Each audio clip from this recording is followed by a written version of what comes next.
പൂപ്പരുത്തി അഥവാ പൂവരശ്. 17-ാം നൂറ്റാണ്ടിലെ Hortus മലബാറിക്കസിൽ രേഖപ്പെടുത്തിയിട്ടുള്ള പൂപ്പരുത്തി ഷൊർണൂരിനടുത്ത് ചെറുതുരുത്തിയിലുള്ള 28 ഏക്കറിലെ Hortus Malabaricus botanical ഗാർഡനിലും വർഷത്തിലുടനീളം പൂക്കുന്നു.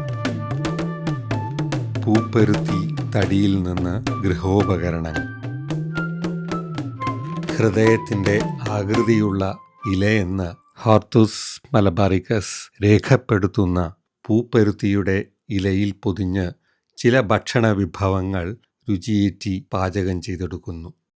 മണ്ണൊലിപ്പ് തടയുന്ന വേലിച്ചെടിയായി കേരളീയ ജീവിതത്തിലുള്ള പൂപ്പരുത്തിക്ക് ആയുർവേദ ഗുണങ്ങൾ. സംസ്കൃതത്തിൽ പൂപ്പരുത്തിക്ക് പുഷ്പ അശ്വത്ഥ എന്ന പേരുണ്ട്. ത്വക്ക് രോഗങ്ങൾക്കാണ് പൂപ്പരുത്തി ഉപയോഗിക്കുന്നത്. ഇതിൻ്റെ പട്ടയുടെ കഷായം പലതരം അശുദ്ധ വ്രണങ്ങളെയും ശുദ്ധമാക്കാനും അതിൻ്റെ രോപണത്തിനും സഹായിക്കുന്നു. കരളിൻ്റെ പ്രവർത്തനങ്ങൾക്ക് പ്രത്യേകമായ കർമ്മവിശേഷം നൽകാൻ ഈ ചെടിക്ക് കഴിയുന്നുണ്ട്. ഹോർത്തൂസ് മലബാറിക്കസ് ബോട്ടാണിക്കൽ ഗാർഡൻ സന്ദർശിക്കാം.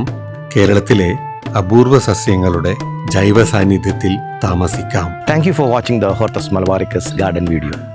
Let us meet with more stories next week.